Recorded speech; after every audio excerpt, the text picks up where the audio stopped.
जय हिंद, जय भारत। मैं रेबल सदानंद पति, मेरे साथ इस वक्त सुनील जी, आपका स्वागत है। बहुत बहुत धन्यवाद दादा। और सुनील चौरसिया जी हैं, और इसके अलावा मेरे साथ राहुल सिंह जी, आपका स्वागत। जी धन्यवाद सर। और ये सब जर्नलिस्ट हैं, और इस वक्त मैं मंदिर के प्रांगण में हूँ अपने तमाम साथी पत्रकार भाइयों के साथ जी। और केवल एक मैसेज देना चाहता हूँ कि मंदिर में आए चाहे मस्जिद में आए, जब आप ईश्वर के दरवाजे पे आए, जब आप अल्लाह के दरवाजे पे आए, तो आपको प्यार ही मिलेगा, आशीर्वाद ही मिलेगा। यहाँ नफरत नहीं मिल सकती, बिल्कुल भी नहीं, बिल्कुल भी नहीं। और उन तमाम लोगों को जो हमारे देश को आज बांटने में यकीन कर रहे हैं जी। उन लोगों को एक मैसेज देना चाहूँगा कि जाति, समुदाय और धर्म नाम की कोई चीज़ नहीं होती है। मेरे पीछे माँ दुर्गा की आरती हो रही है, बिल्कुल आप देख सकते हैं चौरसिया जी। बिल्कुल दादा, बिल्कुल। और भव्य मंदिर है, आप देख सकते हैं पीछे मतलब गीता का उपदेश देते हुए आपको सारी रथ भी चीज़ मिलेंगी। मैं चाहूँगा कैमरामैन इस तरफ एक बार रोटेट करें, और आपसे लोगों से केवल एक बात कहना चाहूँगा, गुजरात से लेके बंगाल जी, गुजरात से लेके बंगाल आप कहीं भी चले जाएं, आपको हर जगह भारतीय एक साथ मिलेंगे। बहुत लोग ये शिकायत करते हैं कि हम लोग अगेंस्ट बीजेपी हैं, या हम लोग मुस्लिम परस्त हैं, या हम लोग देश के विरोधी हैं। उन लोगों को मैं एक बात कहना चाहूँगा, क्या किसी दल के बारे में या विरुद्ध जाने का मतलब देश विरोधी होता है? बिल्कुल भी नहीं, बिल्कुल भी नहीं। देशभक्ति की जो एक सीमा होती है, एक वो होती है, उसको कोई किसी पैरामीटर में नहीं नाप सकता। राहुल जी, जी, आप एक दलित समाज से आते हैं। जी। दलित समाज से जी। और सो कॉल्ड, मैं तो खुद को एक मानव मानता हूँ जी। कुछ लोग मुझे सवर्ण बोलते हैं। जी। आप एक बहुत पुराने जर्नलिस्ट हैं, मेरे से वरिष्ठ हैं। आप बहुत दिनों से आप यूट्यूब में हैं, फेसबुक में हैं। जी, जी। आप देश विदेश के कोने कोने में भी आप जाते हैं जी। और इस वक्त आप मंदिर के प्रांगण में हैं। जी।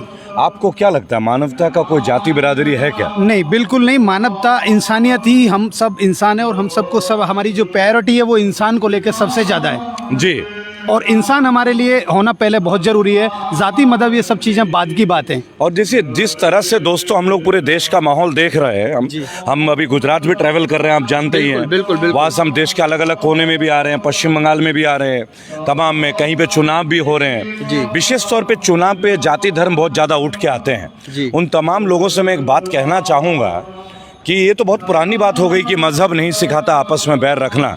साथ ही साथ उन लोगों को एक बात बोलूँगा, जब आप पॉलिटिक्स करते हैं, जब आप राजनीति करते हैं, तो कृपया करके आप भगवान को, अल्लाह को बीच में ना लाएं, कतई भी ना लाएं। क्योंकि टीका लगाने से या टोपी पहनने से आपकी भक्ति की गारंटी कोई नहीं है, नहीं होती। आपका नियत और आपका जो चरित्र है, आपका जो कैरेक्टर है, वो आपके कर्मों से बनेगा।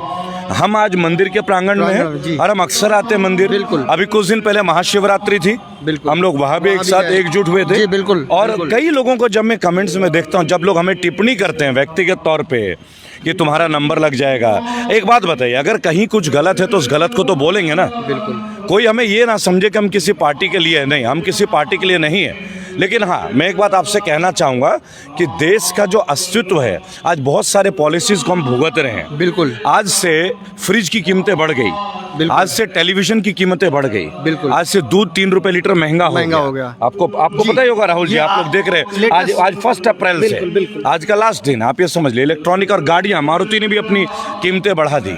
क्या कोई ये बता सकता है कि किसी का आमदनी बढ़ी है क्या? बिल्कुल भी नहीं सर। अगर आमदनी बढ़े तब तो देश आगे बढ़ेगा ना सुनील जी। देश बढ़ेगा, देश की जनता आगे बढ़ेगी। आमदनी नहीं बढ़ेगी, आपके खर्चे डबल होते जाएंगे, तो जनता और देश पीछे रह जाएगा। देखिए, साफ सीधी बात है। हमारे साथ अभी कैमरे में प्रशांत बौद्ध हैं, और मैं चाहूँगा कि आप ले लें उसको, कैमरे को, और प्रशांत जी आप भी हमारे बीच में शामिल हों जी। और प्रशांत जी आइए, और देखिए प्रशांत जी अपने टी शर्ट में भी अगर आप देखेंगे तो अंबेडकर जी को आप अपने साथ लेके चलते हैं, क्योंकि वो इनको अपना आइडल मानते हैं, अपना जीवन का एक एग्जाम्पल मानते हैं, राइट? डेफिनेटली। और मुझे लगता है कि अंबेडकर जी ने कभी भी हमें भेदभाव करना नहीं सिखाया। नहीं, क्या कभी सिखाया है? बिल्कुल भेदभाव करना नहीं सिखाया। और अगर उनके मन में कोई ऐसी बात होती तो शायद वो कॉन्स्टिट्यूशन में झलकती जी, लेकिन उसको इक्वालिटी के तौर पर रख करके उन्होंने तो हमेशा इक्वालिटी की बात करी है। प्रेएम्बल में ही इक्वालिटी की बात की गई है। देखिए, मैं एक बात बोलना चाहूँगा, कोई भी व्यक्ति, हम में से कई सारे लोग, हो सकता है आप लोगों के विचार के अगेंस्ट भी हों, शायद आप लोग ऐसा सोचते हैं, जो भी भक्तगण आजकल, ज़्यादा मैं बोलूँगा अंधभक्त, क्योंकि हम भक्त हैं, हम महादेव के भक्त हैं, बिल्कुल, हम शिव जी के भक्त बिल्कुल, हैं, बिल्कुल। और ये अंबेडकर जी के भी भक्त हैं। तो देखिए, किसी का जीवन में अनुसरण करना, राहुल जी, किसी के अच्छे कामों में, मेरे को लगता है महान लोग जो होते हैं वो अपने पीछे पदचिन्ह छोड़ देते हैं, जिन पदचिन्हों पे हमें चलना होता है, क्योंकि संविधान का निर्माण यूं ही नहीं बन गया था। और उसमें ऑल रिलीजन इंडियंस, डेमोक्रेसी के बारे में भी बोला गया, for the people, by the people end of the people, यानी भारत के लिए, भारत सबसे ऊपर, भारत सर्वोपरि जो है वो भारत है। देखिए, मैं अपने तमाम दोस्तों से, अपने तमाम वो लोग जो हमें देखते हैं मंदिर के प्रांगण से, आपसे एक बात बोलना चाहूँगा। इस प्रांगण में भी एक दैवीय शक्ति है। हम जब यहाँ आते हैं हमें बहुत सुकून मिलता है, जब हम मस्जिद के पास भी जाते हैं हमें सुकून मिलता है, जब हम गिरजाघर जाते हैं वहाँ भी सुकून मिलता है, और जब हम गुरुद्वारे जाते हैं वहाँ भी सुकून मिलता है, क्योंकि किसी भी मज़हब में कहीं कोई कमी नहीं है। हर मज़हब ने एक दूसरे को प्यार करना ही सिखाया है, और इसी बात को आज देश को बहुत ज़रूरत है कि हम सब समर्पित होके अपने देशवासियों को एक करें, और रंग भेद से, जाति भेद से, या रिलीजन के नाम से, धर्म भेद से हटा के देश को अगर साथ लाना है ना, तो कहीं ना कहीं देश को साथ लेके चलना है। ये ना हो कि कोई पानी पीने जाए तो हत्याएं हो, और ये भी ना हो कि कोई किसी दूसरे मजहब का उपहास उड़ाए। बिल्कुल। मैंने अभी कुछ दिन पहले एक नेता को देखा, वो शिव जी के बारे में बहुत गलत अनाप शनाप कुछ ट्वीट था उनका, और मैं इन चीज़ों का सख्त खंडन करता हूँ। ऐसे लोगों का बहिष्कार होना चाहिए, बिल्कुल उनका बिल्कुल उसी तरह उनका सामाजिक बहिष्कार होना चाहिए, और उनके बचाव में जो भी आए उसका भी बहिष्कार होना चाहिए, क्योंकि अगर वो किसी पॉलिटिक पार्टी से, तो उनका राजनीतिक बहिष्कार भी बहुत जरूरी है। जी दोस्तों, देखिए, हम लोग जर्नलिस्ट हैं, मैं बागी हूँ, लेकिन मैं बागी यूं ही नहीं बन गया हूँ, मैं बैड पॉलिसी के अगेंस्ट बागी हूँ। मैं सरकार के खिलाफ नहीं हूँ, लेकिन सरकार का जो अड़ियल रवैया है, आज अगर युवा बेरोजगार घूम रहा है, आज देखिए, आज 1 तारीख से टीवी, फ्रिज सब महंगे हो गए हैं, गाड़ियाँ महंगी हो गई, इससे मुझे प्रॉब्लम नहीं है। पेट्रोल आप 100 रुपये कर लो, प्रॉब्लम नहीं है, लेकिन हमारे को जो तनख्वाह भी बढ़नी चाहिए, आमदनी बढ़नी चाहिए, आमदनी जो थी वो 100 से 80% उसमें गिरावट आई है। आमदनी 98 और खर्चा रुपया, बिल्कुल, तो भैया ये तो नहीं चलेगा ना। बिल्कुल भी पुराना गाना आज भी चल रहा है, आज चल रहा है। देखिए, आमदनी 98, खर्चा रुपया, the whole thing is that कि भैया सबसे बड़ा रुपया। ये हम नहीं कहते, ये राजनीतिक दलों की वजह से आज देश की स्थिति ऐसे हो चुकी है। और देखिए, आज मंदिर के प्रांगण में आने का केवल एक तात्पर्य, हम आते हैं अपने दोस्तों के साथ, हम नियमित तौर पे जामा मस्जिद भी जाते हैं, हम शीशगंज के गुरुद्वारा भी जाते हैं, हम बंगला साहब भी जाते हैं, गिरजाघर भी जाते हैं, क्योंकि हमें ये फील नहीं होती कभी हम अपने ही जगह जा रहे हैं। भारत जो है अपने आप पे चारों चीजों को लेके समाया है। हमने विश्व को महात्मा बुद्ध दिया, बिल्कुल, और विश्व को महात्मा दिया, विश्व ने उनको माना भी, और आज भारतीयों को अगर ना माने तो कहीं ना कहीं कष्ट का कारण तो बनता है। आज कोई अबोध बालक की हत्या हो जाए, आज किसान सड़कों में है, आज बुद्धिजीवी घरों में है, आज PhD पास किए हुए जो लोग हैं वो पियून के लिए अप्लाई कर रहे हैं नौकरी में, कहीं ना कहीं शिक्षा प्राप्त करके क्या करेंगे अगर उचित मुआवजा, अगर उचित नौकरी ना मिले उधर। तो मैं ये कहना चाहूँगा, अगर उचित अवसर पे हमें नौकरी ना मिले युवाओं को, राहुल जी, तो युवा क्या करेगा? बिल्कुल, वो बेरोजगारी, और फिर उसको क्या है कि अन्य विचार आएंगे, कुछ गलत विचार भी आ सकते हैं, नेगेटिव थॉट ही आते हैं, क्योंकि समाज के प्रति भी उनकी बिल्कुल, क्योंकि वो फिर फालतू के ही काम करने रहे, और फिर वो क्राइम में भी इन्वॉल्व होते हैं, क्योंकि वो दो तरफ से मरते हैं, नौकरी से भी, अपने घर वालों की ओर से भी, कि भाई पैसे खर्च कर दिए, उसके बावजूद भी ये चीजें। सुनील जी, आप उत्तर प्रदेश के पृष्ठभूमि से आते हैं, बिल्कुल, और इस वक्त बहुत सारे एक्सप्रेसवे बन रहे हैं वहाँ पे, बराबर, बिल्कुल, लोग कह रहे हैं कि हमने सड़कें बनाई जी। अब हम लोग कुछ बोलेंगे तो फिर वही हो गया कि हम लोग तो बीजेपी के खिलाफ बोलते हैं, लेकिन ऐसा है नहीं। अरे सड़कें तो बना रहे हो, लेकिन आज पर किलोमीटर 1.5 रुपए का हम हर जगह का टैक्स पे कर रहे हैं, टोल टैक्स पे कर रहे हैं, 1.5 से 2 रुपए हम टोल टैक्स भी दे रहे हैं, हम रोड टैक्स भी दे रहे हैं, हम जब गाड़ी लेने जाते हैं तो इंश्योरेंस भी देते हैं, हम सारा कुछ देते हैं।